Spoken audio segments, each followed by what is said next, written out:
গতানুগতিক কেমিস্ট্রির বাইরে বেরিয়ে নতুন পদ্ধতিতে একটু মজার ছলে কি করবে? ছলো ছলো নয়নে হাসি মাখা বদনে। তাহলে অভিজ্ঞান পেছন দিক থেকে নিজের শব্দের জাদুর মাধ্যমে হিড়িম্বাকে একবারে পটিয়ে ফেলেছে। এই একটা ভিডিওকে শুরু থেকে শেষ পর্যন্ত দেখে নিতে পারলে তোদের বেসিক অর্গানিক কেমিস্ট্রির SN1 SN2 টাইপ রিঅ্যাকশন তোর একদম ক্লিয়ার হয়ে যাবে। আমি তোকে এইটুকু বলতে পারি, গতানুগতিক কেমিস্ট্রির বাইরে বেরিয়ে নতুন পদ্ধতিতে একটু মজার ছলে রিয়েল লাইফ এক্সাম্পলের সাথে পুরো টপিকটাকে তোদের কাছে বোঝানো আছে এই একটা ঘন্টায়। খুব ভালো করে বিষয়টাকে দেখে নে। এইটা আমাদের পেড ব্যাচের ক্লাস, যেটা সবার জন্য আমি ইউটিউবের মধ্যে দিচ্ছি। আমরা অলরেডি ইন্ডাকটিভ এফেক্ট এবং বেসিক অর্গানিকের কিছু বেসিক কনসেপ্টস গুলো দিয়ে দিয়েছি। কিছুদিনের মধ্যে কিছু অ্যাডভান্স জিনিসপত্র আসছে, সাজেশন সেট আসছে খুব তাড়াতাড়ি। দেখা হচ্ছে। যদি নতুন হয়ে থাকে চ্যানেলটাকে সাবস্ক্রাইব করে নে।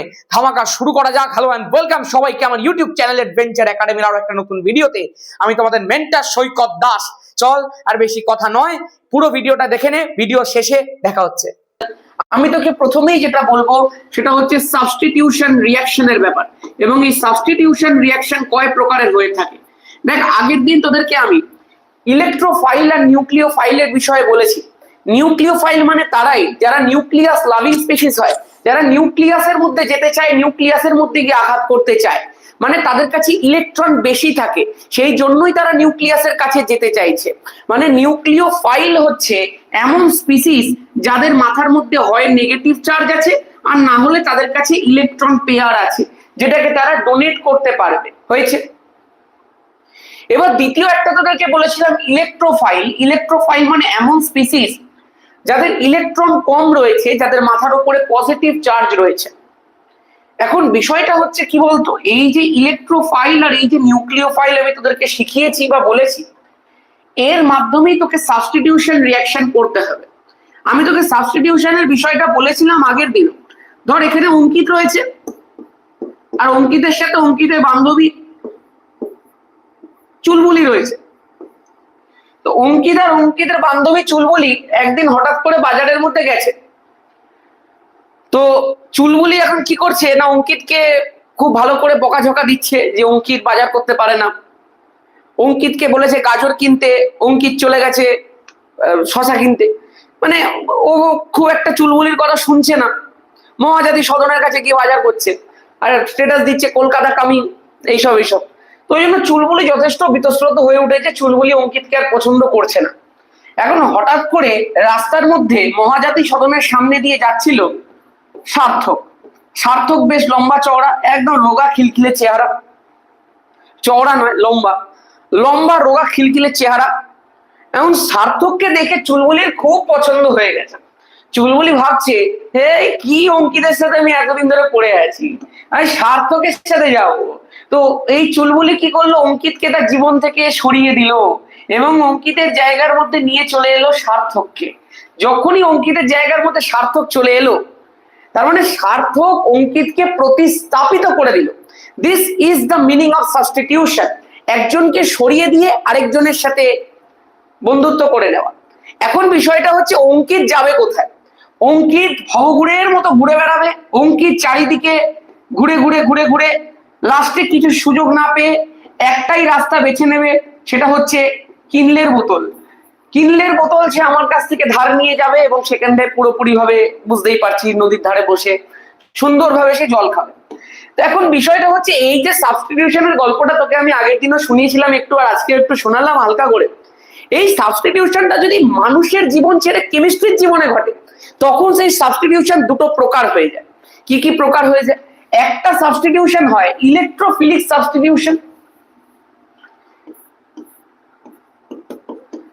ইলেকট্রোফিলিক সাবস্টিটিউশন মানে যেখানে ইলেকট্রোফাইলের মাধ্যমে সাবস্টিটিউশন রিঅ্যাকশন ঘটে। আর আরেকটা সাবস্টিটিউশন আছে যেটাকে আমরা বলি নিউক্লিওফিলিক সাবস্টিটিউশন, মানে যেখানে নিউক্লিওফাইলের মাধ্যমে সাবস্টিটিউশন ঘটে। এই নিউক্লিওফিলিক সাবস্টিটিউশনটাই পরীক্ষার জন্য অনেক বেশি ইম্পর্টেন্ট। খেয়াল রাখিস, নিউক্লিওফিলিক সাবস্টিটিউশন দুটো ভাগে বিভক্ত। প্রথমটাকে বলা হয় SN1 রিঅ্যাকশন, তারপরেরটাকে বলা হয় SN2 রিঅ্যাকশন। এই SN1 আর SN2 রিঅ্যাকশনটাকে তোকে ইন্ডিভিজুয়ালি পড়তে হবে, খুব ভালো করে পড়তে হবে।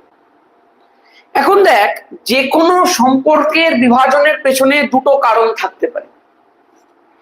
একটা কারণ হচ্ছে তাদের নিজেদের মধ্যে মতানৈক্য, নিজেদের মধ্যে গোলমেলে ব্যাপার স্যাপার, নিজেদের মধ্যে ঝুট ঝামেলা, সেই কারণে তারা একে অপরের থেকে আলাদা হয়ে যেতে পারে। দ্বিতীয় একটা কারণ থাকতে পারে, সেটা হচ্ছে স্বার্থকের মতো কারণটা, যেখানে 3 নম্বর ব্যক্তি পেছন দিক থেকে এসে কূটনীতির মাধ্যমে কোনো একটা সম্পর্ককে ভেঙে দিতে পারে। মানে সেটাকে আমি তৃতীয় ব্যক্তির প্রবেশ দিয়ে এক্সপ্লেন করে দিতে পারি। বিষয়টা হচ্ছে কি জানিস তো, এই দুটো বিষয়ে আমরা SN1 SN2 এর মধ্যে দেখতে পাই। আমি যদি তোকে প্রথমে SN1 রিয়াকশন সম্পর্কে একটুখানি ধারণা দিই, বা SN1 রিয়াকশনের মূল ব্যাপারটা একটুখানি বোঝাতে চাই, তখন আমি তোকে প্রথমে একটা কম্পাউন্ড বলবো। সেই কম্পাউন্ডটা হচ্ছে CH3 হোল থ্রাইস CBr। আমি আশা করব তোরা এই কম্পাউন্ডটাকে ভুলিসনি, তোরা এই মলিকিউলটাকে ভুলিসনি। এই মলিকিউলটার নাম হচ্ছে টারশিয়ারি বিউটাইল মলিকিউল, এবং তার সঙ্গে যে ব্রোমিন আছে সেই জন্য আমরা এটাকে বলতে পারি টারশিয়ারি বিউটাইল ব্রোমাইড। আমি আশা করতে পারি এতদিন তোদেরকে যে অর্গানিক শেখাচ্ছি সেই অর্গানিক তোরা এবার হালকা হালকা করে কাজে লাগাতে শিখছিস। তাহলে TBU মানে কি, টারশিয়ারি বিউটাইল গ্রুপ, এবং ব্রোমিন যেহেতু যুক্ত আছে টারশিয়ারি বিউটাইল ব্রোমাইড হয়েছে। এই যে কার্বনটা আছে এটা একটা 3 ডিগ্রি কার্বন, সেটা তুইও জানিস, সেটা আমিও জানি হয়েছে। এর সঙ্গে আমি কার রিয়াকশনটা করব বল? এর সঙ্গে আমি রিয়াকশন করব অ্যাকুয়াস KOH এর। তোরা যখন ক্লাস 12-এ উঠবি তখন তোরা এগুলো শিখতে পারবি যে কোন কোন রিয়েজেন্ট কি কি কাজ করে। সেখানে দেখবি তোরা শুনবি যে অ্যাকুয়াস KOH যদি দিয়ে দেওয়া যায়, সেই aqueous KOH OH minus nucleophile উৎপন্ন করে, OH minus ion, OH minus মূলক উৎপন্ন করে। এই যে OH মাইনাসটা সে উৎপন্ন করলো, সেটা গিয়ে কোথায় বসবে? না, এই বিআরটাকে সরিয়ে দিয়ে তার পরিবর্তে বসবে। এখন বিষয়টা হচ্ছে, যখনই তুই এই OH দেখতে পাচ্ছিস, যখনই তুই অ্যাকুয়াস KOH দেখতে পাচ্ছিস, শুধু একটাই বিষয় খেয়াল রাখিস, অ্যাকুয়াস KOH বা অ্যাকুয়াস NaOH এর কাজ হলো কোনো একটা ব্রোমাইড বা কোনো একটা হ্যালাইড মলিকিউলের মধ্যে হ্যালোজেনটাকে সরিয়ে দিয়ে তার পরিবর্তে OH কে ঢুকিয়ে দেওয়া।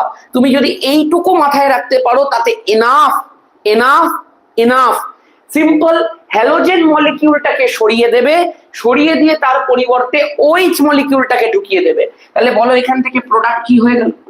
CH3 whole thrice COH plus এই যে বিআরটা এখান থেকে বেরোলো, সেটা এই কে এর সঙ্গে গিয়ে যুক্ত হয়ে যাবে, কারণ এখান থেকে OH-টা কেটে পড়েছে, OH-টা কি এখানে যুক্ত হয়েছে, তাহলে বিআরটা কি কে এর সঙ্গে যুক্ত হয়, KBr হয়ে যাবে ভাই এখান থেকে।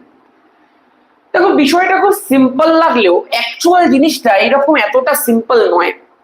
অ্যাকচুয়াল এখান থেকে তোমাকে যেটা পড়তে হবে সেটা একটু গোলমেলে। সেটা হচ্ছে এই পুরো রিয়াকশনটার মেকানিজম ইউজুয়ালি আমাদের পরীক্ষাতে থাকে না, কিন্তু SN1 আর SN2 এর ক্ষেত্রে মেকানিজমটা পরীক্ষাতে থাকে। কি মেকানিজম? বিশেষ করে এটা 12-এ থাকে, 11-এ অতটাও থাকে না। কি মেকানিজম একটু মন দিয়ে দেখে নে, 11-এ শিখে নে, তাহলে 12-এ আর বেশি খাটনি করতে হবে না। এটাই হুবহু 12-এ রয়েছে। কিভাবে হয় দেখ, প্রথম স্টেপটা খুব ভালো করে খেয়াল করবি, তারপরে আমি তোকে বাকি গল্প শিখিয়ে দিচ্ছি।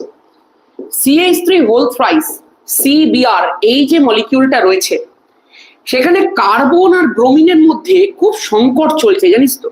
কার্বন আর ব্রোমিনের মধ্যে খুব একটা বিচ্ছিরি ধরনের কলহ চলছে, একটা অন্তর কলহ টাইপ সিচুয়েশন তৈরি হয়েছে। সংসারের মধ্যে যথেষ্ট ঝুট ঝামেলা হচ্ছে, সেটা বিভিন্ন কারণ নিয়ে হতে পারে, বিভিন্ন কিছু নিয়ে হতে পারে, কিন্তু সংসারে বড্ড অশান্তি চলছে। ও বলছে তুমি ওর ইনস্টাগ্রাম পোস্টে কেন লাভ রিয়াক্ট দিয়েছো? ও বলছে না, তুমি তো আগের দিন অন্য একজনের ইনস্টাগ্রাম পোস্টে লাভ রিয়াক্ট দিয়েছিলে। ও বলছে যে আমি তোমাকে নিজের বন্ধুর ফোন দিয়ে মেসেজ করেছিলাম, তুমি রিপ্লাই করেছো। ও বলছে না, আমি তোমাকে এখান থেকে ওখান থেকে মেসেজ করেছিলাম, তুমি রিপ্লাই করেছো। মানে বুঝতে পারছিস একটা সোশ্যাল মিডিয়ার একটা সুন্দর কলহ চলছে, একটা কিটি পার্টি চলছে, একটা কিটি ফাইট চলছে। এই যে যখন ফাইটটা চলছে, হঠাৎ করে দুজন মানুষ সিদ্ধান্ত নিয়ে ফেলেছে যে তারা আর একত্রে থাকবে না, যেটা বর্তমান দিনে খুব প্রচলিত। তারা একটা লয়ারের কাছে গেছে এবং খুব স্বাভাবিকভাবে 4 কোটি টাকা দিয়ে তারা নিজেদের সম্পর্কটাকে বিচ্ছিন্ন করে নিয়েছে। যখনই তারা বিচ্ছিন্ন করে নিল, 4 কোটি টাকাটা পেল কে? 4 কোটি টাকাটা পেলো ব্রোমিন। ব্রোমিন কিছু একটা বলে অ্যালুমিনি না অ্যালুমিনি কিছু একটা দাবি করলো, দাবি করে 4 কোটি টাকা নিয়ে নিল। যখনই 4 কোটি টাকা সে নিয়ে নিল, সঙ্গে সঙ্গে চিন্তা করে দেখ টাকাটা দিল কে? টাকাটা দিল কার্বন। কার্বনের তাহলে 4 কোটি টাকা কমে গেছে, যেহেতু ওর টাকা কমেছে ওই জন্য ওর মাথার উপরে আমি প্লাস চিহ্ন দেব। বল টাকাটা নিল কে? ব্রোমিন নিয়ে নিয়েছে, তাহলে ব্রোমিনের এখন মাঝেই মাঝে, তাহলে ওর মাথার উপরে আমি একটা মাইনাস সাইন দেব। এটা বোঝালাম কি জিনিস বলতো, যে যখন কোনো একটা বন্ডের হেটারোডিটিক ক্লিভেজ ঘটে তখন যে কোনো একজনের মাথার মধ্যে ইলেকট্রন পেয়ারটা শিফট হয়।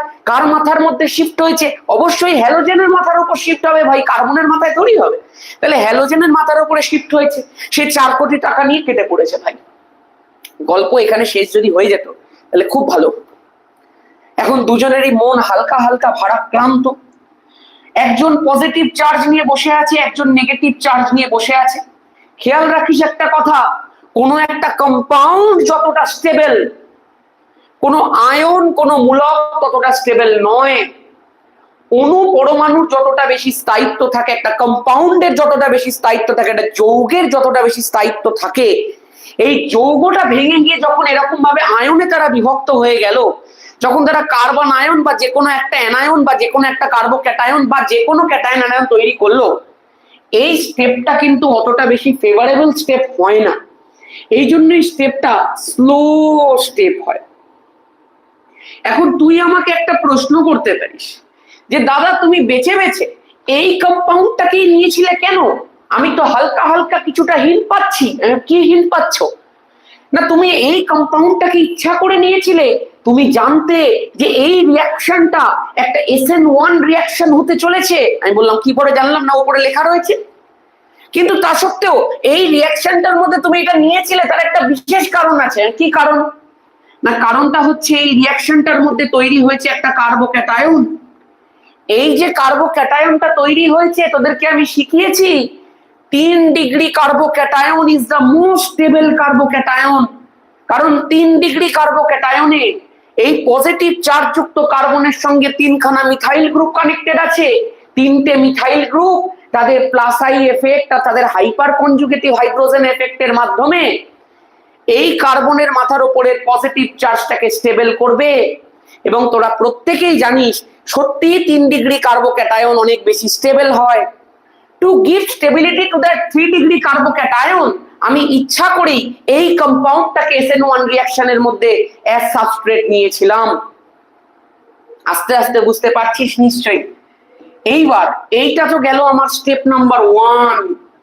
এইবার আমি তোকে যেটা দেখাবো সেটা হবে the real step, step number 2। Step number 2 এর মধ্যে কি হবে? এটা ধর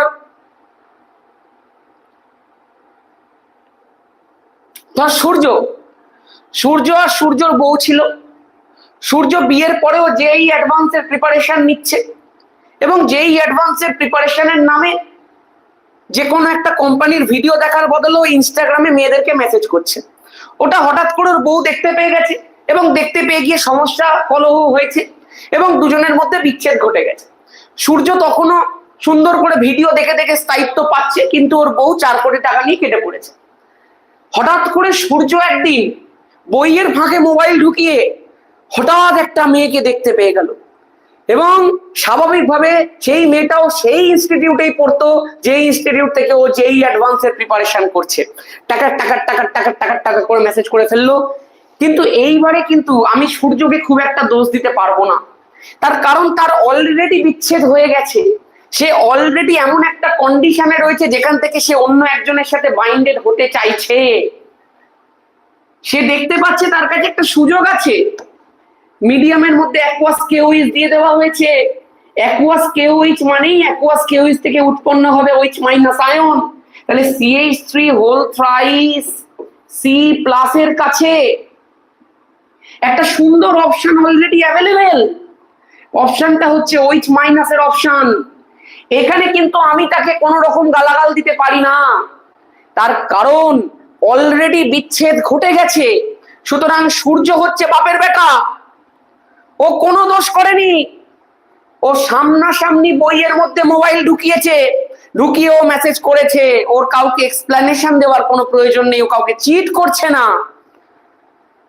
এই OH মাইনাস আয়নটাকে সে সামনাসামনি পছন্দ করছে এবং দুজনে একদম ফেস টু ফেস যুক্ত হচ্ছে, যুক্ত হয়ে CH3 হোল থ্রাইস COH কম্পাউন্ডটাকে তৈরি করে ফেলছে। This is the SN1 type reaction, যেখানে প্রথমে ব্রেকআপ হয়। এখানে লিখে রাখো পাশে, যেখানে খাতার মধ্যে লিখবে, প্রথমে এইভাবে লিখবে, প্রথমে ব্রেকআপ, পরে পেঁচা। এটা না লিখলে SN1 শেখা যাবে না। এটা হচ্ছে জেনজি ওয়ার্ড, এগুলো শিখতেই হবে। এগুলোর জন্য আমাকে আপডেটেড হতে হয়েছে এইসব জিনিসে। এই পুরোনো ভাষায় SN1 পড়ালে কেউ বুঝবে না। তাহলে কি শিখলাম আমরা? SN1 মানে কি? SN1 মানে হচ্ছে বাপের বেটা রিয়াকশন। এখানে পরিষ্কার ভাবে প্রথমে বিচ্ছেদ হবে, তারপরে বইয়ের ফাঁকে মোবাইল ঢুকিয়ে নতুন সম্পর্ক শুরু হবে। ঠিক আছে, এই হচ্ছে বিষয়, আর কিচ্ছু না। ব্যাস, কমপ্লিট কমপ্লিট কমপ্লিট। একটা কথা বলে রাখি, আজকে ক্লাস 11 বলে তোকে আমি এই জায়গাটায় আর বিশেষ কিছু বললাম না। মাথায় রাখিস, SN1 রিঅ্যাকশনের মধ্যে অ্যাকচুয়ালি রেসিমাইজেশন বলে একটা প্রসেস ঘটে। যখন তোরা ক্লাস 12-এ উঠবি তখন এই বিষয়টাকে শিখতে পারবি। SN1 রিঅ্যাকশনের মধ্যে এই যে OH মাইনাসটা রয়েছে, সেইটা অ্যাটাক করার উপর একটা প্রবাবিলিটি, একটা পসিবিলিটি, আমি তোকে খুলে বলতে পারছি না বিষয়টা, থাকে। সেটা দুদিক থেকেই অ্যাটাক করতে পারে। সেই অনুযায়ী সে তার উপরে ভিত্তি করে SN1 রিঅ্যাকশনের মধ্যে রেসিমাইজেশন বলে একটা প্রসেস ঘটে। তোকে আমি এখন অত কথা বলছি না, সেটা এন্টায়ারলি ক্লাস 12-এর মধ্যে রয়েছে। তোদের শুধুমাত্র ডেসক্রিপশনটা রয়েছে, ইন্ট্রোডাকশনটা রয়েছে, আর কিচ্ছু নেই। আমাকে একটুখানি বলো, পুরো বিষয়টা কমপ্লিট তোমাদের কাছে? Complete complete complete. এখন বিষয়টা হচ্ছে, না এটা কিনলের বোতলের এক্সাম্পল নয়, এইটা কিনলের বোতল নয়, কিনলের বোতলটা পরে আসবে। বিষয়টা একটুখানি মন দিয়ে শোনা। এখনো তো তোমাকে বললামই না যেটা কি SN1 বলে কেন, এখনো বহুত খেলা বাকি আছে। খুব মন দিয়ে এবার শোন। অ্যাকচুয়ালি যেহেতু এই পুরো জিনিসটা ক্লাস 12-এর জিনিস, সেই কারণে 12-এর কিছু নলেজ এখানে কাজে লাগতে চলেছে। সেই নলেজগুলো তোকে আমি একটুখানি আগে দিয়ে দিই। 12-এ তোরা একটা চ্যাপ্টার পড়বি, যে চ্যাপ্টারটার নাম হচ্ছে রাসায়নিক গতিবিদ্যা, কেমিক্যাল কাইনেটিক্স। সেখানে তোরা দেখতে পাবি, ধর আমি তোকে এরকম বললাম A+B রিঅ্যাকশন করে কোনো একটা প্রোডাক্ট তৈরি করছে। এখন প্রত্যেকটা জিনিসের যেমনি একটা বেগ থাকে, কোনো একটা টাইম যাচ্ছে, কতটা তাড়াতাড়ি টাইমটা চলে গেল। আমরা বলি না যত তাড়াতাড়ি টাইম চলে যাচ্ছে, হ্যাঁ, পরীক্ষার হলে টাইম যেন দৌড়াচ্ছে ঘোড়ার মতো, কি তাড়াতাড়ি বছরগুলো কেটে গেল। মানে প্রত্যেকটা জিনিসের একটা ভেলোসিটি থাকে, একটা বেগ থাকে। ঠিক তেমনি কোনো একটা রিঅ্যাকশন প্রসেস হয়, রিঅ্যাক্ট্যান্ট থেকে যখন প্রোডাক্ট তৈরি হয়, তারও একটা ভেলোসিটি থাকে, তারও একটা বেগ থাকে। এই যে কতটা তাড়াতাড়ি রিঅ্যাকশনটা হচ্ছে, সেইটাকে আমরা বাংলা ভাষায়, ইংরেজি ভাষায় বলে থাকি রেট অফ দ্য রিঅ্যাকশন। এই রেট অফ দ্য রিঅ্যাকশন মানে হচ্ছে বিক্রিয়ার হার, মানে বিক্রিয়াটা সময়ের সাপেক্ষে কত তাড়াতাড়ি সামনের দিকে প্রসিড করছে। এই রেট অফ দ্য রিঅ্যাকশনকে আর দিয়ে তোরা লিখবি ক্লাস 12-এ, এবং এটাকে লেখা যায় এরকম ভাবে। অ্যাকচুয়ালি প্রথম ধাপের মধ্যে এইভাবে সমানুপাতিক চিহ্ন দিতে হয়, আর প্রপোর্শনাল টু, মানে রেট অফ দ্য রিঅ্যাকশন কার সাথে সমানুপাতিক হয় জানিস? এই যে রিঅ্যাক্টেন্টস গুলো তো ইউজ করেছিস না, সেই রিঅ্যাক্টেন্টের গাঢ়ত্ব গুলোর গুণফলের সাথে সমানুপাতিক হয়। মানে আজকে যদি দুখানা রিঅ্যাক্টেন্ট থাকে, ধর A রয়েছে আর B রয়েছে, তাহলে A এর গাঢ়ত্বটাকেও লিখতে হয়, B এর গাঢ়ত্বটাকেও লিখতে হয়। আর এই গাঢ়ত্বগুলোর মধ্যখানে তোকে গুণ করতে হবে, মানে গাঢ়ত্বগুলোকে সিম্পল মাল্টিপ্লাই করতে হবে। এখানে আরো অনেক ব্যাপার থাকে। এর সামনে যদি কোনো একটা সংখ্যা থাকে, সেটা ঘাতে বসে, সেই সব জিনিসগুলো সব আলাদা, ওগুলোকে বিক্রিয়ার ক্রম বলা হয়। সেই জিনিস সব তোকে পরে শেখানো হবে। Order of the reaction class 12-এ উঠে পড়বে। আপাতত তুমি এই জিনিসটা শিখে রাখো, খুব ভালো করে মাথায় রাখ। এখানে কিছু নেই বলে কি রয়েছে বল? 1 রয়েছে। এখানে কিছু নেই বলে কি রয়েছে বল? 1 রয়েছে। এইবার তুই আমাকে একটা জিনিস ভালো করে শুনতে, একটু মানে ভালো করে একটু কানটা খুলে শুনে দাও। এই যে তোকে রেট ইকুয়েশনটা লিখে দিয়েছি, এই রেট ইকুয়েশনটাকে থেকে দুটো জিনিস তোকে আমি বলতে চাই। প্রথম কথা, এই এন্টায়ার রেট ইকুয়েশনটা লিখতে গিয়ে, এই পুরো সমীকরণটা করতে গিয়ে কতজন রিঅ্যাকশনের মধ্যে টেক পার্ট করেছে বলতো? কতজন বিক্রিয়া করছে বলতো? তুই বলবি দাদা দুজন বিক্রিয়া করছে, একজনের নাম A, আরেকজনের নাম B। মানে এই এন্টায়ার রিঅ্যাকশনটার মধ্যে দুজন টেক পার্ট করেছে। মাথায় রাখ, কোনো একটা রিয়াকশনে কতজন টেক পার্ট করে সেটাও তোরা ক্লাস 12-এ উঠে শিখতে পারবি। এই টার্মটাকে বলা হয় মলিকিউলারিটি। মলিকিউলারিটিটাকে বলা হয় বাংলাতে আণবিকতা। মানে কোনো একটা রিয়াকশন করতে গিয়ে একটা সিঙ্গেল স্টেপ রিয়াকশনে কতজন ইনভলভ থাকে সেইটাকে আমরা আণবিকতা বা মলিকুলারিটি বলে থাকি। তাহলে এই রিয়াকশনটার মলিকুলারিটি কত বলো? 2, কারণ এই রিয়াকশনটার মধ্যে দুটো রিয়াক্টেন্ট ইনভলভ হয়েছে। আরেকটা টার্ম আছে, সেটা হচ্ছে অর্ডার অফ দ্য রিয়াকশন, যেটাকে আমরা বিক্রিয়ার ক্রম বলে থাকি। এই সমস্ত জিনিস তোমরা রাসায়নিক গতিবিদ্যাতে পড়বে সেমিস্টার 4-এ। এই যে ক্রম বা অর্ডার অফ দ্য রিয়াকশন বিষয়টা কি অ্যাকচুয়ালি খেয়াল করবে। আজকে এ রিয়াক্টেন্টটার মাথার ঘাত কত? 1। বি রিয়াক্টেন্টটার মাথার ঘাত কত? 1। তাহলে দুজনের মোট ঘাত কত বল? 1 + 1 2। এইটাকেই বলা হয় ক্রম বা অর্ডার অফ দ্য রিয়াকশন। খেয়াল রাখবে, এই ক্রম বা অর্ডার কিন্তু একটা পরীক্ষালব্ধ রাশি। এটাকে তুমি দেখে হুট করে বলতে পারবে না, এটা পরীক্ষার মাধ্যমে বার করে তবে এখানটায় লেখা হয়। মানে এখানটাতেই যা বসবে এখানটাতে তা বসবে, তোমরা পরবর্তীকালে সেই জিনিসগুলো শিখবে। ভরক্রিয়া সূত্র, তার আবার বিভিন্ন এক্সেপশন আছে। সেই সব জিনিস তোদেরকে আমি অত বেশি বলবো না, এত বেশি তোদেরকে এখন বলে লাভও নেই। তোরা শুধু এইটুকু মাথায় রাখ, এর মাথায় 1 আছে, এর মাথায় 1 আছে, তাহলে এর সাপেক্ষে বিক্রিয়ার ক্রম 1, এর সাপেক্ষেও বিক্রিয়ার ক্রম 1, মানে অর্ডার অফ দ্য রিয়াকশন 1 আর 1। তাহলে মোট অর্ডার কত হয়ে গেল বল? 1 আর 1 মিলিয়ে 2 হয়ে গেল। আমাকে বল রেট ইকুয়েশনটা লেখাটা কি একটু হলেও বুঝে গেছিস? তোদের এইটুকুই লাগবে আর কিচ্ছু না। রেট অফ দ্য রিয়াকশন কি করে লিখতে হয় সেটা কি বুঝে গেছো? রেট অফ দ্য রিয়াকশন কি করে লিখতে, ছোট্ট একটু ধারণা দিয়েছি, ক্লাস 12-এর ছোট্ট জিনিস, একদম ক্লিয়ার আছে। যদি সত্যি এটা ক্লিয়ার থাকে তাহলে এইবার একটু এই দিকটাতে ভালো করে মন দাও। এইবার এই দিকটাতে একটু ভালো করে মন দে, ভালো করে, খুব ভালো করে মন দিয়ে শোন। মনে রাখবি, তোকে আমি এখানটায় সাইলেন্টলি একটা কথা বলে দিয়েছি। কথাটা কি বলেছি বলতো? কথাটা বলেছি এই মলিকুলারিটি বা এই যে রেট অফ দ্য রিয়াকশন যাই তোকে করিয়েছি, অর্ডার অফ দ্য রিয়াকশন, সেগুলো সব সিঙ্গেল স্টেপ রিয়াকশনের ক্ষেত্রে। মানে যেই সমস্ত রিয়াকশন একটা স্টেপে হবে শুধুমাত্র তাদের ক্ষেত্রে। তুই আমাকে বলবি দাদা এই রিয়াকশনটা তো দুটো স্টেপ হয়ে গেছে, তাহলে এই রিয়াকশনটা রেট অফ দ্য রিয়াকশন বা মলিকুলারিটি বা অর্ডার আমরা কিসের ভিত্তিতে বার করব? আমরা কিসের মাধ্যমে সেই জিনিসগুলোকে দেখব? আমি তোকে বলছি শোন, খুব মন দিয়ে শুনবি। যদি কোনো একটা রিয়াকশনের মধ্যে একাধিক স্টেপ থাকে, যেমনি এই রিয়াকশনটাতে একের বেশি স্টেপ আছে, দুটো স্টেপ আছে, তখন তুই সবসময় কনসিডার করবি দ্য স্লোয়েস্ট স্টেপকে। বিকজ আমাদের কেমিস্ট্রিতে একটা কথা খুব প্রচলিত, কথাটা হচ্ছে slowest step is the rate determining step. আর এই রেট ডিটারমাইনিং স্টেপটাকে আমরা কেমিস্ট্রিতে ক্লাস 12-এ উঠে তোরা জানবি RDS বলে থাকি। রেট ডিটারমাইনিং স্টেপ এখানে তাহলে কোনটা হবে? SN1 রিঅ্যাকশনের মধ্যে স্টেপ নাম্বার 1টা হবে। অ্যাকচুয়ালি তোদের এত কিছু নেই, তোদেরকে এই জিনিসগুলো আমি সব করিয়ে দিচ্ছি ক্লাস 12 থেকে, বিকজ আমার মনে হয় এগুলো করে রাখাটা খুব ভালো। তাহলে 12-এ কি অত বেশি হকচকিত হয়ে যেতে হবে না, প্রত্যেকটা জিনিস একদম ডিটেলে শিখে রাখ।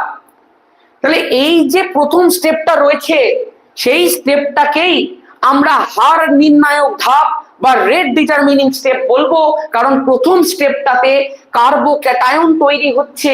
আর কার্বোক্যাটায়ন তৈরি হওয়া মানে সেই স্টেপটা স্লো স্টেপ হবে আউট অফ দিস টু। তাহলে যেটা slow step, that step will be the rate determining step. মানে আমরা আমাদের রেট ইকুয়েশনটা লিখবো with respect to this step. Okay okay okay. এবং সত্যি বলতে এটা বলার সাহসও পাচ্ছি, কারণ তোরা খুব ভালো ছেলে, তোরা ধরে নিতে পারবি খুব সহজে। তাহলে আমাকে বল রেট অফ দ্য রিয়াকশন কি হবে? রেট অফ দ্য রিয়াকশনকে আমি এরকম করে লিখতে পারি, তো রেট প্রপোর্শনাল টু এই যে স্লোয়েস্ট স্টেপ বা এই যে রেট ডিটারমিনিং স্টেপের মধ্যে যে রিঅ্যাকটেন্টটা রয়েছে, রিঅ্যাকটেন্ট তো একটাই রয়েছে রে, সেই রিঅ্যাকটেন্টটার গাঢ়ত্ব। তাহলে রিঅ্যাকটেন্ট কে আছে? CH3 রয়েছে। তাহলে রেট প্রপোর্শনাল টু CH3 এর গাঢ়ত্ব। বল মাথার উপরে কত আছে? 1 আছে। বল রেট ডিটারমিনিং স্টেপটায়, ফার্স্ট স্টেপটায়, স্লোয়েস্ট স্টেপটায় কতজন ইনভলভ আছে? মাত্র একজন ইনভলভ আছে। এই জন্য আমরা এই রিয়াকশনটার মলিকিউলারিটি বা আণবিকতার ভ্যালু কত লিখতে পারি? 1 লিখতে পারি, কারণ এই রিয়াকশনটার রেট ডিটারমাইনিং স্টেপে মাত্র একজন ইনভলভ। সেকেন্ড কথা, যেহেতু এর মাথার মধ্যে 1 রয়েছে, এই জন্য অর্ডার অফ দ্য রিয়াকশন 1 হয়ে যাবে। যদি 1 হয়ে যায়, এটা অ্যাকচুয়ালি কি টাইপের রিয়াকশন হলো? একটা নিউক্লিওফাইল তৈরি হলো। OH মাইনাসটা তো নিউক্লিওফাইল, ওর মাথার উপরে তো মাইনাস চার্জ আছে।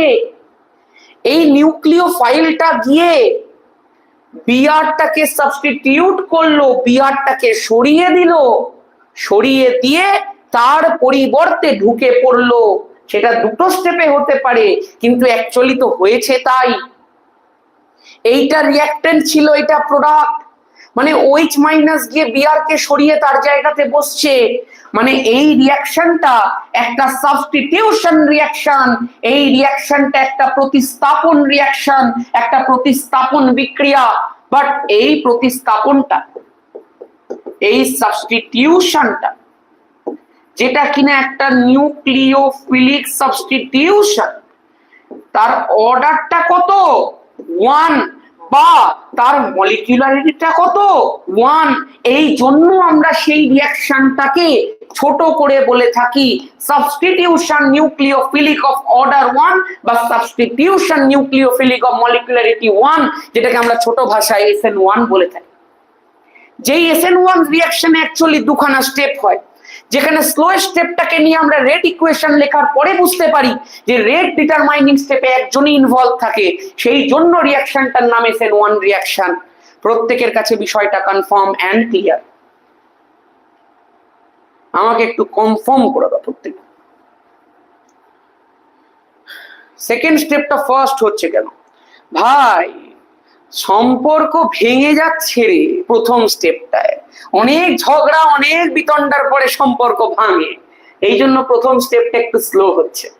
কিন্তু ফোনটাকে যখন বইয়ের মাঝে ঢুকিয়ে দেওয়া হয়, লাভ এট ফার্স্ট সাইট, সঙ্গে সঙ্গে মেসেজ, রাত্রিবেলা গল্প, পরের দিনে একদম লেকে চেয়ারে বসে আছে, তার মানে প্যাচআপ খুব তাড়াতাড়ি হয়ে গেছে। সবসময় খেয়াল রাখ, কোনো একটা রিয়াকশনের মধ্যে যদি নিউক্লিওফাইল অ্যাটাক করে, নিউক্লিওফাইলের অ্যাটাক খুব তাড়াতাড়ি হয়। কিন্তু কোনো একটা বন্ড ভেঙে সেখান থেকে কার্বোক্যাটায়ন তৈরি হওয়া একটা খুব আনফেভারেবল রিয়াকশন। খেয়াল রাখবি কথাটা, আমি এটা আগেও বললাম। কার্বোক্যাটায়ন তৈরি করতে কেউ চায় না, কার্বোক্যাটায়ন তৈরি হতে কেউ চায় না। কেউ চাইবে না কোনো একটা যৌগ ভেঙে কার্বোক্যাটায়ন তৈরি হয়ে যাক। কেউ চাইবে না একটা সুন্দর যৌগ ভেঙে যাক, ভেঙে গিয়ে সেখান থেকে একটা কার্বোক্যাটায়ন তৈরি হোক, এটা আনস্টেবল কম্পাউন্ড। সেই জন্য এই স্টেপটা একটা স্লো স্টেপ হয়। এই স্টেপটাকে অর্গানিক অ্যালাউ করে না। এই জন্য অর্গানিক কেমিস্ট্রিতে এই ধরনের স্টেপকে স্লো স্টেপ ধরা হয়, যেখানে কোনো একটা স্টেবল যৌগ ভেঙে গিয়ে একটা আনস্টেবল কম্পাউন্ড তৈরি হচ্ছে। বুঝলে অন্তলিনা? বুঝলে গো?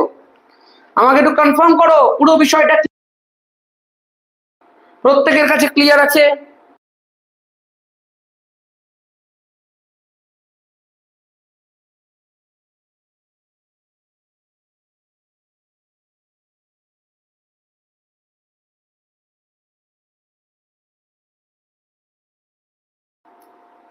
চলো শুরু করা যাক।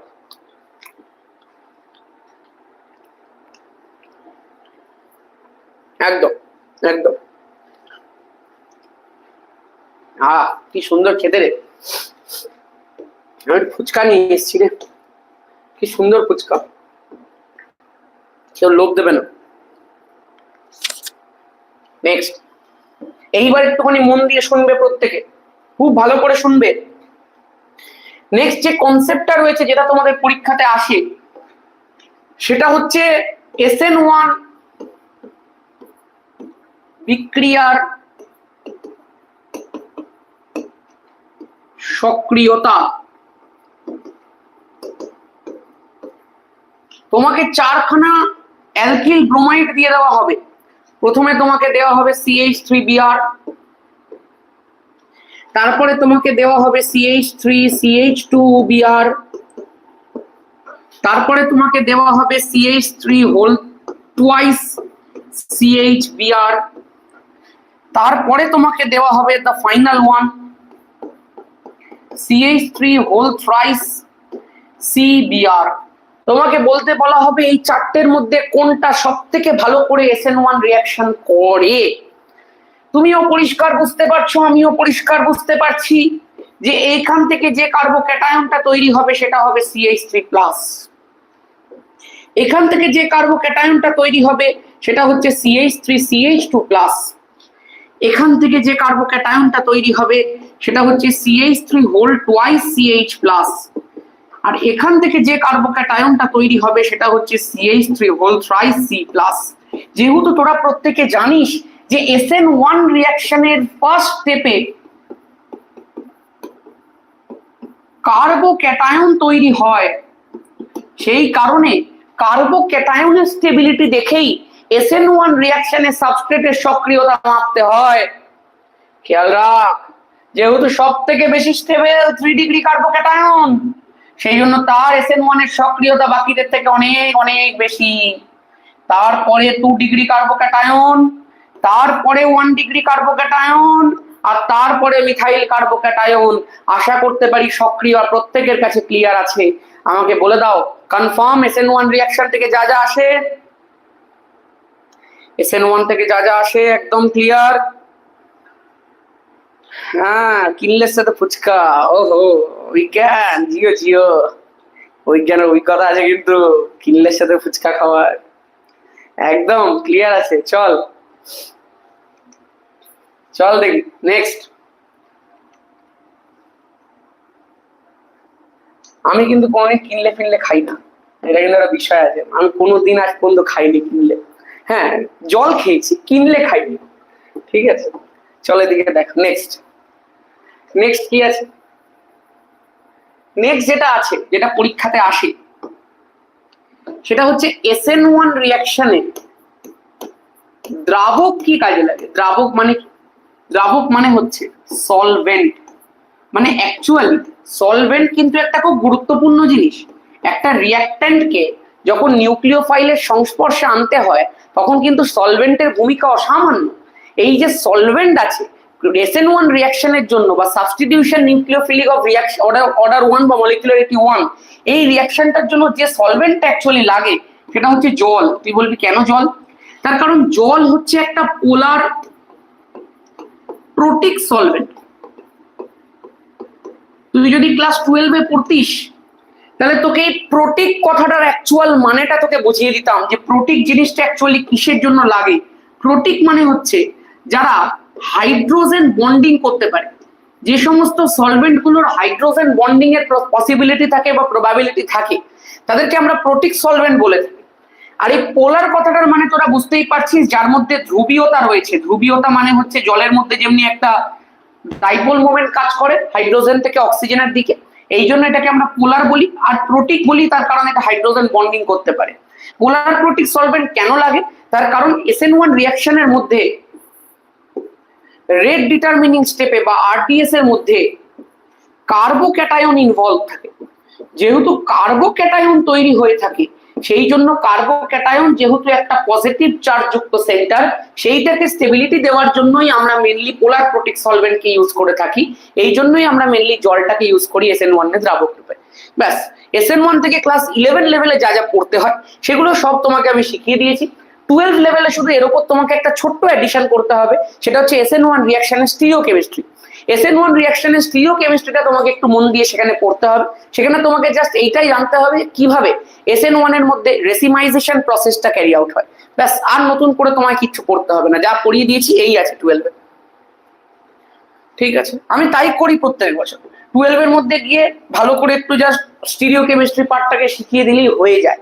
যারা 11-এ পড়ে থাকে তাদের তো সবই রেডি থাকে। ঠিক আছে, চলো নেক্সট। নেক্সট এবার যেটা আমরা শিখবো সেটা হচ্ছে the story of গদ্দারি।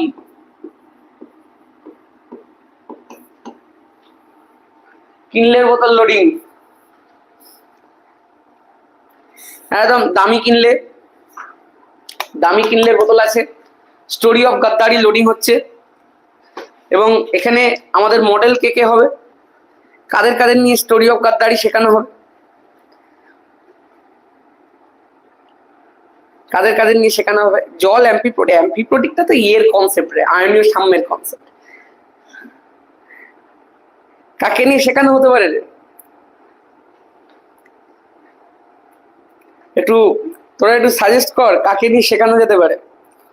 Story of গাদ্দারি কে আমাদের মডেল হতে চলেছে স্টোরি অফ গাদ্দারিতে? আমি কমেন্ট সেকশন থেকে যদি কাউকে পাই। আসলে অঙ্কিতকে নিয়ে সবাই জেনে ফেলেছে। হ্যাঁ, অঙ্কিতকে, আরে অঙ্কিতেরই একদম ডিমান্ড হাই ভাই। অঙ্কিতকে একদম লোকজন মডেল হিসেবে দেখতে চায় প্রচুর। অঙ্কিতের কিন্তু ডিমান্ড বা মডেল হেভি আছে ভাই। চলো তাহলে অঙ্কিতকে নিয়েই বলা যাক। এবং অঙ্কিতের সাথে এখানে সাইড ক্যারেক্টারের মধ্যে একজন থাকবে। ছেলেটি অত্যন্ত ভদ্র ছেলে, অত্যন্ত শান্ত ছেলে, কিন্তু ও যে এরকম ঘটনা ঘটাতে পারে সেটা কেউ ভাবতেও পারেনি। ছেলেটিকে আমি ভীষণ সৎ ভেবেছিলাম, কিন্তু ও যে এই ধরনের গাদ্দারি করতে পারে সেই বিষয়টা আমিও ভাবতে পারিনি, সেই বিষয়টা কেউ ভাবতে পারেনি। একদম ছোট্ট করে বলি, সেই ছেলেটার নাম হচ্ছে অভিজ্ঞান, যে নিজের স্পেলিংটাকে অভিজ্ঞান লেখে। ঠিক আছে, এখানে আমাদের যে সেকেন্ড মডেল আছে সে হচ্ছে অঙ্কিত, যদিও সে ফার্স্ট মডেল, এবং তার সঙ্গে অঙ্কিতের বান্ধবী রয়েছে। অঙ্কিতের বান্ধবী এখানে নাম কি হবে? হিড়িম্বা। অঙ্কিতের বান্ধবী হিড়িম্বা এবং তার সাথে রয়েছে অভিজ্ঞান, আমাদের তৃতীয় ব্যক্তি। এখন হঠাৎ করে কি হবে একটু প্রত্যেকে মন দিয়ে শোনো খুব ভালো করে।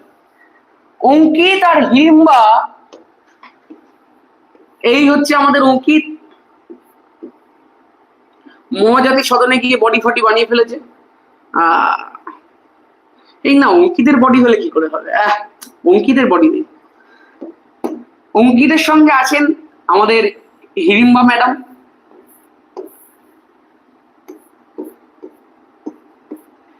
এবার অঙ্কিত আর হিড়িম্বার খুব ভালো সম্পর্ক চলছে, মারাত্মক সম্পর্ক চলছে।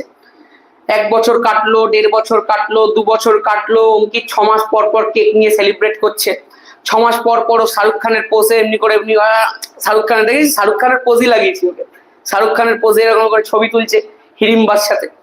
তো হঠাৎ করে একদিন কি হয়েছে না, হিড়িম্বা জেনে ফেলেছে যে অঙ্কিত 9 লেভেলের অঙ্ক পারে না। এখন অঙ্কিত যখনই শুনছে যে 9 লেভেলের অঙ্ক পারে না, হিড়িম্বা তো গেছে খুব ক্ষেপে, বলছে তুমি আমার বাচ্চাকে কি করে অঙ্ক শেখাবে? তুমি তো নিজেই অঙ্ক পারো না ছোট লেভেলের।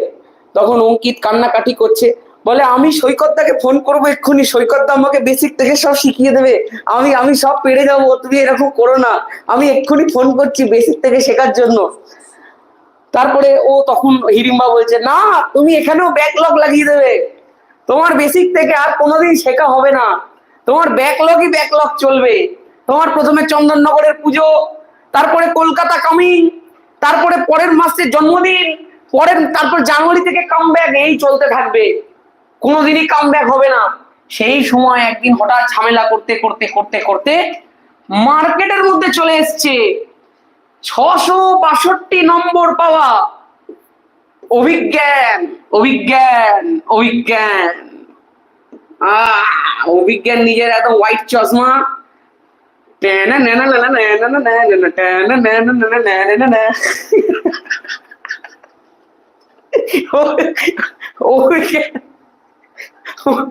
অভিজ্ঞান মার্কেটে এন্ট্রি মেরেছে। হিড়িম্বা তো অভিজ্ঞানকে দেখে ফিদা। হিড়িম্বা বলছে, ওরে বাবা, অভিজ্ঞান এতদিন ছিল কোথায় রে? অঙ্কিতকে 1 লাত মেরে হিড়িম্বা চলে গেল অভিজ্ঞানের সাথে। অভিজ্ঞান পেছন দিক থেকে যদিও বেশ কয়েকদিন ধরে একটুখানি করে পিন দিচ্ছিল, এই যে অঙ্কিতের ব্যাপারগুলো, এই যে আমাদের ব্যাচের গোপন তথ্যগুলো, যে অঙ্কিত কামব্যাক করতে চাইছে কিন্তু করতে পারছে না, চন্দননগরের পুজো, তারপরে কলকাতা কামিং, তারপরে পরের মাসে জন্মদিন, জানুয়ারি থেকে পড়া শুরু করব, এই সমস্ত খবর অভিজ্ঞানই দিয়েছে হিড়িম্বাকে। এই অভিজ্ঞান বেঁকে গেছে কেন? অভিজ্ঞান, এই খবরগুলো অভিজ্ঞানই দিয়েছে হিড়িম্বাকে। এবং হিড়িম্বার কানটাকেও ভাঙাচ্ছে, হিড়িম্বাকেও বারবার অঙ্কিতের বিরুদ্ধে উত্তপ্ত করে তুলছে যাতে অঙ্কিত আর হিড়িম্বার সম্পর্কটা ভেঙে যায়। তারপরে তুই জানিস ওর গোপন মতলবটা কি। তো অভিজ্ঞান যা কাজ করছে সব ব্যাক সাইড থেকে করছে, কারণ ফ্রন্ট সাইড থেকে করার ক্ষমতা তো অভিজ্ঞানের নেই, অঙ্কিতকে ফেস করার ক্ষমতা তো অভিজ্ঞানের নেই। তার কারণ তুই জানিস যদি ফ্রন্ট সাইড থেকে করতে যায় তাহলে অঙ্কিত কি ভয়ানক যুদ্ধ করবে। বিষয়টা একটু পরেই তোরা বুঝতে পারবি যে আমি কেন কথাটা বললাম যে ফ্রন্ট সাইড থেকে যদি করতে যায় তাহলে কি ভয়ানক যুদ্ধ করবে। এই লাইনটাকে মনে রাখবি কিন্তু খুব ভালো করে। তাহলে অভিজ্ঞান পেছন দিক থেকে নিজের শব্দের জাদুর মাধ্যমে হিড়িম্বাকে একবারে পটিয়ে ফেলেছে। হিড়িম্বার চোখের মধ্যে লাল লাল লাভ লাভ চলে এসছে, অভিজ্ঞানের প্রতি আর অঙ্কিতের প্রতি কিন্তু যথেষ্ট রাগ চলে এসছে। তো এবার কি হয়েছে, হিড়িম্বা অভিজ্ঞানের সঙ্গে নিজের সম্পর্ক স্থাপন করতে চাইছে, অভিজ্ঞানের কথায় ভুলে গিয়ে অঙ্কিতকে ছেড়ে দিতে চাইছে। একদিন সত্যি সেই সময় চলে এলো, হিড়িম্বা অঙ্কিতের সাথে, আসলে অঙ্কিতের সাথে হিড়িম্বার যে বন্ড ছিল, এই যে বন্ডটা ছিল সেই বন্ডটা প্রথমে স্ট্রং ছিল, তারপরে আস্তে আস্তে আস্তে আস্তে সেই বন্ডটা উইক হতে থাকছে। এইরকম ভাবে প্রথমে বন্ডটা স্ট্রং ছিল দেখাচ্ছি, তারপরে বন্ডটার মধ্যে ভাঙন ধরছে এবং বন্ডটা আস্তে আস্তে ডটেড বন্ডে পরিণত হয়ে গেল। এবার তুই চিন্তা করে দেখ, হিড়িম্বা আর অভিজ্ঞানের মধ্যে হালকা হালকা হালকা হালকা হালকা হালকা হালকা এই রকমের একটা বন্ড সিচুয়েশন তৈরি হয়েছে। খুব ভালো করে স্টোরিটা শুনবে, একটু পরে এই স্টোরিটার আসল মতলব বুঝতে পারবে। এই যে পুরো স্টেপটা তৈরি হলো, এই যে পুরো অন্তর কলহটা তৈরি হচ্ছে, এটা কিন্তু আলাদা করে কোনো স্টেপ নয়, এটা কিন্তু ইন বিটুইন দ্য স্টোরি হচ্ছে যে অঙ্কিতের সাথে হিড়িম্বার সম্পর্ক আস্তে আস্তে ভাঙছে আর অভিজ্ঞানের সাথে হিড়িম্বার সম্পর্ক আস্তে আস্তে আস্তে আস্তে তৈরি হচ্ছে। এই যে মধ্যখানে ডামাডোল পরিস্থিতি, এইটাকে আমি একটু ফ্রেম বন্দি করেছি তোদেরকে দেখাবো বলে, এবং এই ডামাডোল পরিস্থিতিটাকে আমি নাম দিয়েছি ট্রানজিশন স্টেট। এই পুরো ডামাডোল পরিস্থিতিটার নাম হচ্ছে ট্রানজিশন স্টেট, যেখানে একটা ট্রানজিশন ঘটছে অঙ্কিত আর হিড়িম্বার জীবনে, অভিজ্ঞানের জীবনে, যেখানে অঙ্কিতের সাথে হিড়িম্বার বন্ডটা ব্রেক হচ্ছে। এইখানটায় কিন্তু ডটেড বন্ডটা বোঝানো হয়েছে ইন ব্রেকিং সিচুয়েশন, আর এখানটায় বোঝানো হয়েছে ইন মেকিং সিচুয়েশন। দু জায়গাতেই ডটেড, একটা মেক হচ্ছে একটা ব্রেক হচ্ছে।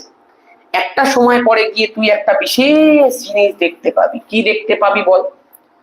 তুই দেখতে পাবি এই যে আমি ডটেড সিচুয়েশনটা এখানটায় দেখিয়েছিলাম, সেই সিচুয়েশনটার মধ্যে ব্রেকিংটা পুরোপুরি কমপ্লিট হয়ে গেছে। হিড়িম্বার সাথে অঙ্কিতের আর কোনো বন্ড নেই, আর এই যে মধ্যখানে ডটেড বন্ডটা ছিল, Abhigyan is now has completed his job.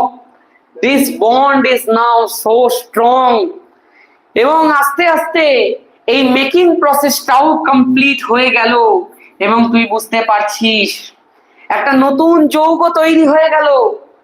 Abhigyan R Hidimba story শুরু হয়ে গেল। কিন্তু কিন্তু কিন্তু নতুন স্টোরি শুরু হয়ে যাওয়ার পর সবাই পুরনো ভিলেনটাকে ভুলে যায়, পুরনো হিরোটাকে ভুলে যায়। আমাদের এই পুরনো হিরো অঙ্কিত, সে এখন কি করবে? ছলো ছলো নয়নে হাসি মাখা বদনে, ছলো ছলো নয়নে অঙ্কিত চলে যাবে নদীর পাড়ে। এই ছলো ছলো নয়নে অঙ্কিত যখন নদীর পাড়ে চলে গেছে এবং চান্না মেরে গান গাইছে, তখনই তার হাতের মধ্যে গিয়ে কিনলের বোতল ধরিয়ে দিল সূর্য। বললো, ভাই এইসব জিনিস হতে থাকে, তো কিনলে খা আর ভুল যা, কিনলে খা আর ভুল যা। অঙ্কিত কিনলের বোতল হাতে ধরে গান করতে থাকলো, দো কিনলে খা আর ভুল যা, দো কিনলে খা আর ভুল যা, করতে করতে করতে করতে হঠাৎ একদিন অঙ্কিত নিজের এক বান্ধবী, পুরনো বান্ধবীকে খুঁজে পেয়ে গেল। সে কিনা হিড়িম্বার, সে কিনা অভিজ্ঞানের নাকি আগের কোনো এক বান্ধবী ছিল। সে আবার তো আস্তে আস্তে আস্তে আস্তে সময়ের সাথে সাথে সাথে সাথে তার চোখের জলগুলো মুছতে থাকলো, এবং মুছতে মুছতে অঙ্কিত এক সময় পুরনো একটা জীবন পেল, কিন্তু সেই জিনিসটা আর তেমন করে লাইম লাইটে এলো না। লাইম লাইটে যেটা এসে গেছে সেটা হচ্ছে হিড়িম্বা আর অভিজ্ঞানের স্টোরি। কেমন লাগলো প্রত্যেকের স্টোরিটাকে একটুখানি রেটিং দিয়ে দেবে, এই পুরো গল্পটা কেমন লেগেছে তোমাদের। অঙ্কিতের স্টোরি, অভিজ্ঞানের স্টোরি, হিড়িম্বা স্টোরি। ঠিক আছে, ঠিক আছে, ঠিক আছে, ঠিক আছে, ঠিক আছে। অঙ্কিতের লাস্টের এটা কিন্তু দারুণ ছিল। চলো চলো, ও মাথার মধ্যে আসলেও ঠিক ঠিক ঠিক সিচুয়েশনের মধ্যে। দাদা তুমি স্টোরি লেখো, দাদা তুমি এত খবর পেলে কোথা থেকে? আরে অঙ্কিতের একটা বন্ধু ছিল, নাম তার সুপ্রিয়। অঙ্কিত তাকে ভরসা করে সব কথা বলেছিল, কিন্তু পরবর্তীকালে সুপ্রিয় সেই কথাটা একটা বইয়ের আকারে চারিদিকে প্রকাশ করে দেয়। তারপর থেকে অঙ্কিতকে আর খুঁজে পাওয়া যাচ্ছে না। অঙ্কিত কোথাও গিয়ে হয়তো ঠাঁই নিয়েছে। চলো চলো, রেডি? চলো, অঙ্কিতের চোখটাই উড়ে গেল লাস্টে। চলো চলো, ও অঙ্কিতকে যা লাগছে না ছবিটার মধ্যে, ও হো। চলো চলো নয়নে হাসি মাখা বদনে দো পেক মারার বুঝা। আরে জিও জিও। অঙ্কিত, আর এটা হচ্ছে অভিজ্ঞান আর হিড়িম্বা, দি হিড়িম্বা স্টোরি, দি অভিজ্ঞান স্টোরি। আজকের দিনটা মনে থাকবে। হেভি হেভি এক্সাম্পল চলে এসেছে। গানগুলো আজকাল এমন এমন ট্রেন্ডিং এ রয়েছে।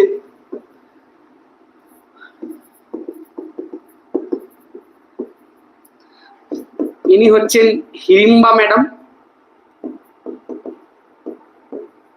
আর ইনি হচ্ছেন অঙ্কিত বাবু। হয়েছে? বাহ, ডান। এই হচ্ছে SN2 রিয়াকশন। এবার তুই একটু একটু করে শিখবি যে এই রিয়াকশনটাকে SN2 টাইপ রিয়াকশন কেন বলা হয়। এইবার চল আমি তোকে এই রিয়াকশনটার পুরো মেকানিজমটাকে শেখাই, হালকা হালকা করে পুরো রিয়াকশন মেকানিজম শিখবি। তবে একটা কথা বলি, তোরা যদি পুরো স্টোরিটাকে খুব ভালো করে শুনে থাকিস, তাহলে তোর এই মেকানিজম শিখতে আর এক বিন্দু টাইম লাগবে না, এক বিন্দু টাইম লাগবে না মেকানিজমটা শিখতে। কি করে মেকানিজমটা করতে হয় দেখেন। প্রথমেই তোকে যে কম্পাউন্ডটা আমি দিয়ে দেবো সেটা হচ্ছে CH3CH2Br। এই যে জিনিসটা রয়েছে সেখানে CH3CH2টা হচ্ছে আমাদের হিড়িম্বা, আর বিআরটা হচ্ছে আমাদের অঙ্কিত। এবার এর সঙ্গে কি আমি কাকে যুক্ত করব? অ্যাকুয়াস KOH বা অ্যাকুয়াস NaOH কে। এই অ্যাকুয়াস NaOH টা কে? এটা হচ্ছে আমাদের অভিজ্ঞান। হয়েছে? এই অভিজ্ঞানের বানানটা আমি ভুল লিখছি কেন? অভিজ্ঞান হয়েছে। এইবার খুব ভালো করে মন দিয়ে শুনবি, রিঅ্যাকশনটার প্রোডাক্ট কি হতে চলেছে তোদেরকে তো আমি শিখিয়েছি। অ্যাকুয়াস NaOH দেওয়া মানে OH মাইনাসটা গিয়ে বিআরটাকে রিপ্লেস করে দেয়, মানে হিড়িম্বা হিড়িম্বার জায়গাতেই রয়েছে। অঙ্কিতকে সরিয়ে দিল কে? অভিজ্ঞানের OH মাইনাস আয়ন, এবং সে নিজে এখানে ঢুকে পড়লো। CH3CH2OH তৈরি হলো, আর অঙ্কিত ছলো ছলো নয়নে হাসি মাখা বদনে এখানটায় চলে এলো Br মাইনাস রূপে। অভিজ্ঞানের এক পুরনো বান্ধবী ছিল Na+, তার সঙ্গে সে যুক্ত হলো, যুক্ত হয়ে NaBr তৈরি করলো ঠিকই, কিন্তু এইটাকে আর কোনোদিনই তোর কাজে লাগবে না, বিকজ এই সাইড প্রোডাক্টটা কোনোদিন কাজে লাগে না, মেন প্রোডাক্টটাই তোর কাজে লাগবে। হয়েছে? এইবারে খুব মন দিয়ে শুনবি। এই যে SN2 টাইপ রিয়াকশনটা হলো, এই SN2 রিয়াকশনটার যদি আমি তোকে মেকানিজম শেখাতে চাই কি করে হচ্ছে রিয়াকশনটা, তাহলে তুই দেখতে পাবি CH3CH2Br আছে, তার সঙ্গে যুক্ত হচ্ছে অ্যাকুয়াস NaOH। এই রিয়াকশনটা যখন প্রসিড করছে, অ্যাকুয়াস NaOH মানে কি? অ্যাকুয়াস NaOH মানেই হচ্ছে OH মাইনাস আয়ন। খুব ভালো করে যদি তুই দেখিস, এই রিয়াকশনটা শেষ হওয়ার আগে এরকম একটা ট্রানজিশনের মধ্যে দিয়ে যাচ্ছে, এটা কিন্তু আলাদা কোনো স্টেপ নয়। আমি তোকে দেখাচ্ছি অ্যাকচুয়ালি রিয়াকশনটা শেষ কিভাবে হয়েছিল। এই যে CH3CH2 রয়েছে, এটাকেই আমি এখানটায় এঁকে দেখাচ্ছি, একটু প্রত্যেকে খুব মন দিয়ে দেখতে থাক।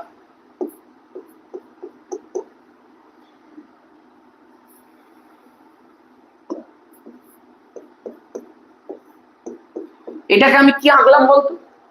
এইটা হচ্ছে এই কার্বনটা, এই যে CH2 এই কার্বনটা যার সঙ্গে ব্রোমিনটা যুক্ত, এটাই হচ্ছে সেই কার্বনটা, CH2 কার্বনটা। দেখ CH2 আছে তো, মানে কার্বনের সঙ্গে দুখানা হাইড্রোজেন আছে, এই তো দুখানা হাইড্রোজেন আছে, আর তার সঙ্গে একটা CH3 আছে তো, মানে এই তো একটা CH3 আছে। আমি আশা করতে পারি রিলেট করতে পেরেছিস। এইবার এইবার এইবার খুব মন দিয়ে শুনবে, এর সঙ্গে ব্রোমিনের বন্ড আছে, কিন্তু ভীষণ অন্তর্কলহ চলছে, তোমরাও তো জানো। তাহলে ব্রোমিনের সাথে বন্ডটাকে আমরা ডটেড বন্ড দিয়ে দেখাবো। আর এই যে OH মাইনাসটা রয়েছে, সেটা ওর জীবনে ঢুকবে ঢুকবে করছে, কিন্তু ঢুকতে এখনো পারেনি। এই জন্য এটাকেও আমরা একটা ডটেড বন্ড দিয়ে দেখাবো। মানে আমরা অ্যাকচুয়ালি দেখাচ্ছি যে প্রোডাক্টটা পাওয়ার আগে কি ট্রানজিশন এখানে ঘটেছিল। এখানটাতেও আমি Br দেব, আর এই পেছন দিকটা থেকে কে অ্যাটাক করছে? OH অ্যাটাক করছে। আমি তোকে বলেছিলাম, কি বলেছিলাম, যে কোনোদিনই অভিজ্ঞান নিজের OH মাইনাসটাকে ব্রোমিনের দিক থেকে পাঠাতে পারবে না, পাঠালে অঙ্কিত ভয়ানক যুদ্ধ করবে। কথাটার মানে কি জানিস? যখন এখান থেকে ব্রোমিনটা বেরোয়, খুব ভালো করে শুনবি, মনে রাখতে বলেছিলাম লাইনটা, যখন এখান থেকে ব্রোমিনটা বেরোয়, সেই ব্রোমিনটা কি হয়ে বেরোয়? অঙ্কিত কি হয়ে বেরোচ্ছে? নেগেটিভ হয়ে বেরোচ্ছে। অঙ্কিত পুরো নেগেটিভিটিতে ভরে গেছে। এই যে অঙ্কিত নেগেটিভ হয়ে বেরোলো, মানে অঙ্কিতের মাথার উপরে নেগেটিভ চার্জ। যখন অভিজ্ঞান ঢুকছে, অভিজ্ঞানের মাথার উপরেও কি চার্জ? Negative charge. যদি এরও মাথায় নেগেটিভ থাকে, এরও মাথায় নেগেটিভ থাকে, তাহলে কখনো তারা সেম দিক থেকে রিয়াকশন করতে পারে না, কারণ নেগেটিভ চার্জকে বিকর্ষণ করে দেয়। এই কারণের জন্যই যেহেতু Br মাইনাস আর OH মাইনাস দুজনেই নেগেটিভ, এই জন্য তারা 180 ডিগ্রি অ্যাঙ্গেল মেনটেন করে রিয়াকশন করে। ব্রোমিন যেখান থেকে বেরোবে করছে, তার 180 ডিগ্রি পেছন দিক থেকে OH অ্যাটাক করে। এই জন্য আমরা SN1 রিয়াকশনে নিউক্লিওফাইলের অ্যাটাকটাকে, OH এর অ্যাটাকটাকে, নিউক্লিওফাইল OH মাইনাসের অ্যাটাকটাকে ব্যাক সাইড অ্যাটাক বলে থাকি। এই জন্যই আমরা বলি SN2 reaction is a game of ditch. SN2 রিয়াকশনের মধ্যে কোন রকম সাহসিকতার পরিচয় দেওয়া হয় না, বরং পেছন দিক থেকে ছুরি মারার গল্প এখানে শেখানো হয়। অঙ্কিতকে পেছন দিক থেকে ছুরি কে মেরে দিচ্ছে? অভিজ্ঞান মেরে দিচ্ছে। এটাই হচ্ছে গল্প, এটাই হচ্ছে ধর্ম। খেয়াল করে দেখ, যেহেতু বেরিয়ে যাওয়ার পর অঙ্কিতের মাথায় বসবে নেগেটিভ চার্জ, ওই জন্য এখানেই আমি তার মাথায় বসাচ্ছি ডেল নেগেটিভ, মানে নেগেটিভ হচ্ছে হচ্ছে হচ্ছে হচ্ছে। অভিজ্ঞানের মাথায় ছিল নেগেটিভ, অভিজ্ঞান স্থায়ী হয়ে যাচ্ছে, ফলে ওর মাথায় আর নেগেটিভ থাকছে না, মানে নেগেটিভটা কমছে কমছে কমছে কমছে, আর এই নেগেটিভটা বাড়ছে বাড়ছে বাড়ছে বাড়ছে। এই জন্য দুজনের মাথাতেই কি দেবো বল? ডেল নেগেটিভ দেবো। এই ওপরটায় আমি দিয়ে দেবো ট্রানজিশন স্টেটের সাইন। কমপ্লিট রিয়াকশনটা যখন ফাইনালাইজ হবে, প্রোডাক্টটা দেখতে কেমন হবে বল? CH3 CH2 হিড়িম্বার সঙ্গে অভিজ্ঞান যুক্ত হয়ে গেল, আর Br মাইনাস রূপে অঙ্কিত ছলো ছলো নয়নে, হাসি মাখা বদনে, কিনলের বোতল হাতে ধরে সুন্দরভাবে বেরিয়ে গেল, আর কিছু না। SN2 reaction complete. কি বুঝলি বল? SN2 রিয়াকশনটা যদি তুই ভালো করে খেয়াল করে দেখিস তাহলে দেখতে পাবি যে SN2 reaction one step reaction, এটা কিন্তু একটা ধাপেই সম্পন্ন হয়েছে। তুই বলতে পারিস দাদা এটা তাহলে কি? এটা বারবার করে বলছি, এটা হচ্ছে ট্রানজিশন স্টেট। কিভাবে রিয়াকশনটা হলো সেইটা দেখালাম। SN2 reaction is an one step reaction হলো।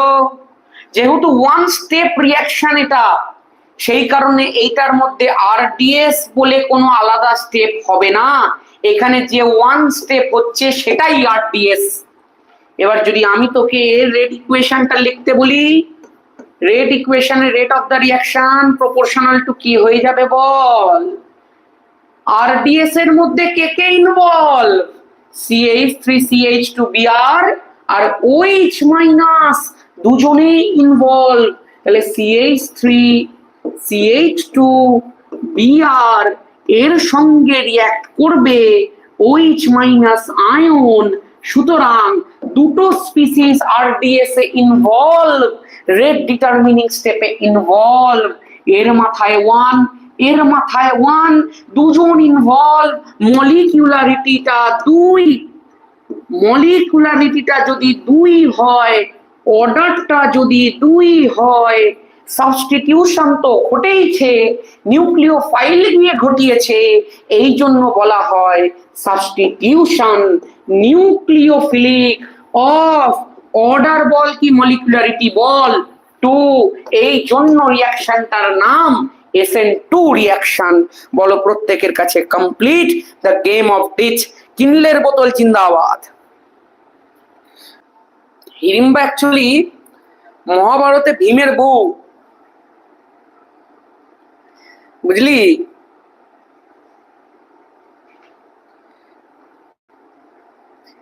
হিড়িম্বা হচ্ছে, হিড়িম্ব বলে একটা রাক্ষস ছিল, তার মেয়ে, যাকে বিয়ে করার পর ঘটোৎকচের জন্ম হয়েছিল, ভীমের ছেলে ঘটোৎকচ। ভীমের বউ এখানে অভিজ্ঞানের, মানে ভীমটা হচ্ছে অঙ্কিত।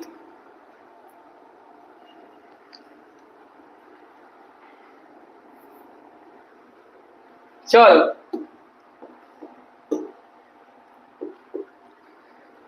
Complete complete complete, SN2 complete. এইবার নেক্সট আমরা যেটা পড়তে চলেছি সেটা হচ্ছে SN2 রিয়াকশনের মধ্যে কি কি দ্রাবক ইনভলভ। এই ক্লাস থেকে ইউটিউবের মধ্যে দিয়ে দেবো।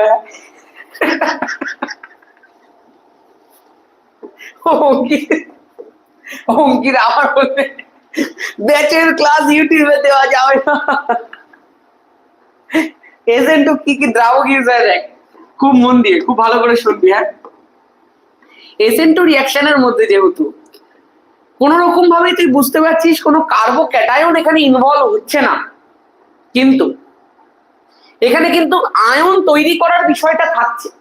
OH মাইনাস গিয়ে রিয়াকশন করছে, Br মাইনাস তৈরি হচ্ছে, মানে একটু আধটু পোলারিটির কনসেপ্ট কিন্তু এর মধ্যে রয়েছে, কিন্তু সেরকম ভাবে কার্বোক্যাটায়ন নেই যে আমাকে খুব পোলার প্রোটিক সলভেন্ট দিতে হবে। এই জন্য আমরা কি করি, SN2 এর মধ্যে পোলার সলভেন্ট তো দিই, পোলার সলভেন্ট দেওয়া হয়, কিন্তু তার সঙ্গে সঙ্গে খেয়াল রাখতে হয় সলভেন্টটা যেন অ্যাপ্রোটিক সলভেন্ট।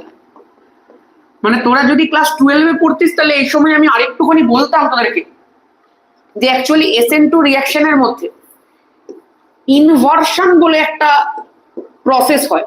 এই ইনভার্সন প্রসেসটা স্টিরিওকেমিস্ট্রির প্রসেস। এই ইনভার্সন প্রসেসটা, রেসিমাইজেশন প্রসেসটা, এই প্রত্যেকটা জিনিস তোমরা জানতে পারবে যখন তোমরা ক্লাস 12-এ উঠবে। এবং SN1 SN2 এর মধ্যে জাস্ট এইটুকুই এক্সট্রা করে তোমাকে জানতে হবে, যেহেতু ব্যাক সাইড থেকে অ্যাটাক করে এই জন্য স্টিরিওকেমিস্ট্রিটা ইনভার্স হয়ে যায়। কি করে পুরো বিষয়টা রিভার্স হয়ে যায় বা কি করে ইনভার্সন বিষয়টা ঘটে, সেই সমস্ত জিনিস 12-এ থাক। 12-এ তোমাদেরকে একটা নেমিং পড়তে হবে, সেটা হচ্ছে RS নোমেনক্লেচার। এই RS নোমেনক্লেচারের মাধ্যমেই তোমরা এই বিষয়টাকে শিখবে পুরোটা। তোমাদের RS নেমিং শিখিয়ে দেওয়া হবে এবং সেগুলোর মাধ্যমে তোমরা ইনভার্সন বার করে দিতে পারবে যে কিভাবে অ্যাকচুয়ালি পুরো জিনিসটা রিভার্স হয়ে গেল। তিনখানা প্রসেস থাকে, একটাকে আমরা বলি ইনভার্সন, একটাকে বলা হয় রিটেনশন, আর একটাকে বলা হয় রেসিমাইজেশন। যখন এই রেসিমাইজেশন প্রসেসটা বলা হয় তখন রেসিমাইজেশনটা অ্যাকচুয়ালি ঘটে হচ্ছে SN1 এর মধ্যে, আর SN2 এর মধ্যে ঘটে হচ্ছে অ্যাকচুয়ালি ইনভার্সন প্রসেস। চলো, আমাদের এগুলো কমপ্লিট হয়ে গেছে। এবার যদি তোমাকে একটু সক্রিয়তার ক্রমটা বলতে বলা হয়, সক্রিয়তাটা কেমন করে দেখাবো? ধরো তোমাকে 4 জন দেওয়া হলো, একটা হচ্ছে CH3Br, একটা হচ্ছে CH3CH2Br, একটা হচ্ছে CH3 2CHBr, আর একটা হচ্ছে CH3 3CBr। এই যে 4 জন আছে, তোমাকে ধরো বলা হলো এই 4টের মধ্যে সব থেকে ভালো করে SN2 রিয়াকশন কে করে।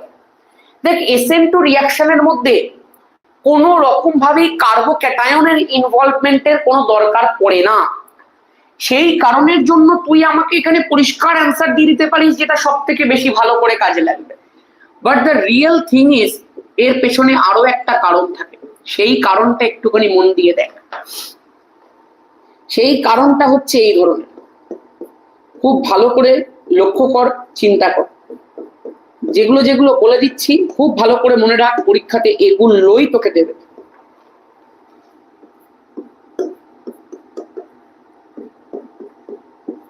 তুই এক্ষুনি বুঝতেও পেরে যাবি যে আমি তোকে অ্যাকচুয়ালি কি বলতে চাইছি।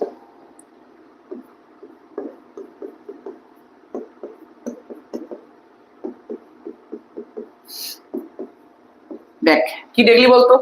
তুই দেখতে পাচ্ছিস প্রথম কম্পাউন্ডটার মধ্যে বিআর কন্টেনিং কার্বন, যার মধ্যে পেছন দিক থেকে OH মাইনাসটা অ্যাটাক করবে, তার সঙ্গে মাত্র 3টে হাইড্রোজেন কানেক্টেড আছে। আর হাইড্রোজেন কত ছোট সাইজে সেটা তুইও জানিস, আমিও জানি। সেই কারণে পেছন দিক থেকে যে OH মাইনাসটা এসে অ্যাটাক করবে, হাইড্রোজেন্স গুলো তাকে বাধা দিতে পারবে না, ও অনায়াসে গিয়ে অ্যাটাক করে বেরিয়ে চলে যাবে, Br মাইনাসকে সাবস্টিটিউট করে দেবে। In this mechanism, in this reaction, in this reagent, in this reactant, তুই বুঝতে পারছিস নিউক্লিওফাইলটাকে বাধা দেওয়ার জন্য একটা মিথাইল গ্রুপ রয়েছে। মিথাইল গ্রুপ কিন্তু অত্যন্ত বাল্কি টাইপের একটা গ্রুপ, একটা কার্বনের সঙ্গে 3টে hydrogen is not a joke. সেই কারণের জন্যই কিন্তু স্বাভাবিকভাবে ও একটুখানি বাধা ফেস করবে এই জায়গাটায়। যদি তুই এইখানটাতে দেখিস নিউক্লিওফাইলটাকে বাধা দেওয়ার জন্য 2খানা মিথাইল গ্রুপ প্রেজেন্ট আছে, তার মানে ও কিন্তু ভালোই বাধা পাবে এখানে। আর এখানটাতে দেখতে পাচ্ছিস নিউক্লিওফাইলটাকে বাধা দানের জন্য 3খানা বড় বড় মিথাইল গ্রুপ রয়েছে, তার মানে স্বাভাবিকভাবে এখানে নিউক্লিওফাইল কোনোদিনই অ্যাটাক করতে পারবে না। এখানে অ্যাটাকের পসিবিলিটি সব থেকে কমে গেল।